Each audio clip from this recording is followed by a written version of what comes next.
1 महीना बीत गया था। पीहू के डर ने गांव के लोगों को पागल कर दिया था। कोई स्कूल नहीं जा रहा था। बच्चे खिड़कियों से पीछे छुप के बाहर झांकते थे, लेकिन पीहू अभी भी उसी स्कूल के सामने बैठी मिलती थी। जुबान पे एक ही लफ्ज, मुझे भूख लगी है। फिर एक दिन गांव में एक बड़ा तांत्रिक आया। सुना था 1000 भूत प्रेत भगाए हैं उन्होंने। तांत्रिक गांव में कदम रखते ही एक आदमी से पूछा, ये गांव इतना शांत क्यों है? आदमी बोला, हमारे गांव में एक छाया घूम रही है जो मुझे भूख लगी है बोल के इंसान को निगल रही है। तांत्रिक ने आंख बंद की और जो देखा वो चौंक गया।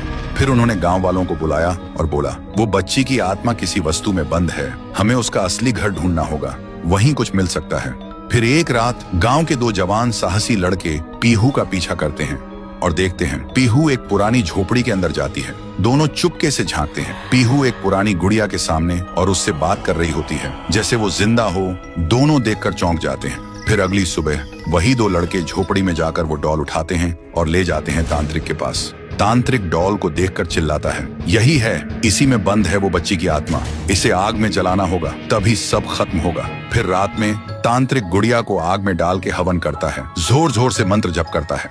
तभी एक भयानक चीख गूंजती है, मैं भूखी हूँ, और अचानक वो डॉल हवा में उड़ जाती है और सबके सामने उस डॉल से निकलती है पीहू।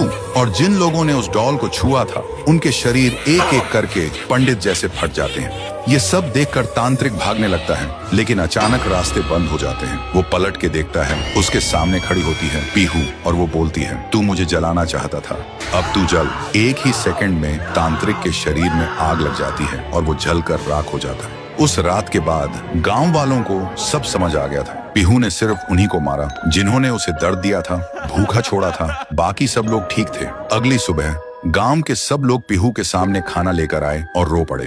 बोले, हमें माफ कर दो, हमने तुम्हें भूत नहीं समझा, लेकिन तुम तो देवी हो जो सिर्फ भूखी थी। पीहू ने एक मुस्कान के साथ थाली में से एक निवाला उठाया और जैसे ही उसने वो खाया उसका रूप हल्की रोशनी में बदलने लगा। फिर वो हवा में मिल गई। उस दिन के बाद पीहू कभी नहीं दिखी। तब से वो गांव वापस वैसे ही हो गया, शांत, प्यारा और खुशी से भरा। तो दोस्तों, अगर कभी कोई भूखा बच्चा दिखे तो उसे भिखारी समझ के नजरअंदाज मत करना। क्या पता वो तुम्हारी इंसानियत का इम्तिहान हो